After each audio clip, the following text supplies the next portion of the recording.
As a sci-fi and horror fan, I've always found myself drawn to genres that spiral off into espionage, spy, and secret agent drama.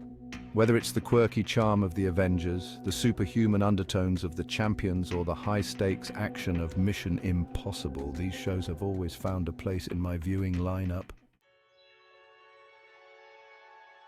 Growing up in the UK during the 80s and 90s with only 4 terrestrial channels, unless you had Sky, I had to make do with what was available. So when Bugs came along, blending sci-fi tech with espionage, it stood out in a big way. Welcome to the Snake Pit, where we're full of bile and venom. I'm your host, Snake Demon, and today we're diving into the 90s BBC series Bugs, a hidden gem mixing gadgets, hackers and secret agents with a distinctly British flavour. Bugs follows a trio of troubleshooters, ex-soldier, EdTech expert Roz, and their enigmatic leader Beckett. Together, they tackle a wide variety of high-stakes missions, ranging from corporate espionage to cyber threats and dangerous rogue technologies.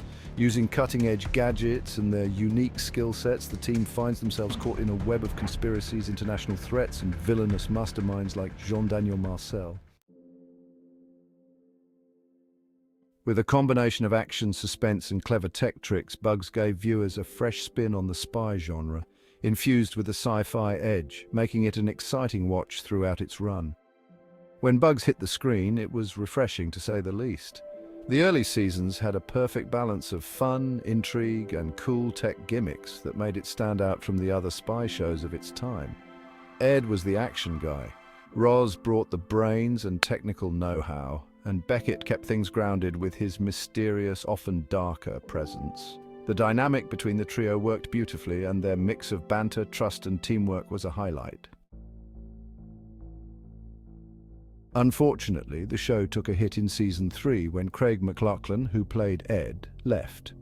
While they brought in new characters to fill the void, the chemistry of the original trio was hard to replicate. The balance that made the show engaging started to wobble, and Beckett's character in particular became bogged down in melodrama that felt out of place. While I did enjoy the addition of Jean-Daniel Marcel as one of the series' best villains, cool, calculated, and always with a diabolical plan, it wasn't enough to fully compensate for the loss of Ed's original actor. Now, let's talk about that ending. The series finale of season 4 left us dangling on a cliffhanger, a move I still find infuriating. After all the investment in these characters and their missions, we were left with unresolved storylines, with no follow-up. It was a slap in the face to loyal fans who stuck with the show for 4 seasons. Even now, I feel bitter toward the way it ended. Jean-Daniel Marcel had a beautifully intricate arc, and leaving his story unfinished felt criminal. After everything we'd been through with these characters, the lack of closure was more than disappointing. It was downright frustrating. While Bugs had its moments of brilliance, especially with its early seasons and villains like Jean-Daniel Marcel, the later seasons started to show cracks. Beckett's character, once cool and composed, became more melodramatic, and the change of Ed's actor, the dynamic felt off. Sure, the show still had its tech-heavy plots and action-packed sequences, but it started to feel repetitive. The introduction of new characters like Alex helped, but they couldn't quite recapture the magic of the original trio.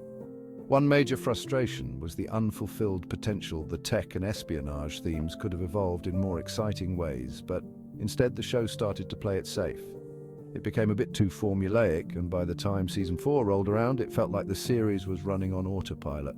And of course, that final cliffhanger, the unresolved plot lines, leaves a bitter taste even after all these years. I'm Snake Demon, and this has been The Snake Pit. Don't forget to subscribe and hit that bell. Like the video and leave your opinions in the comments, where I won't read them.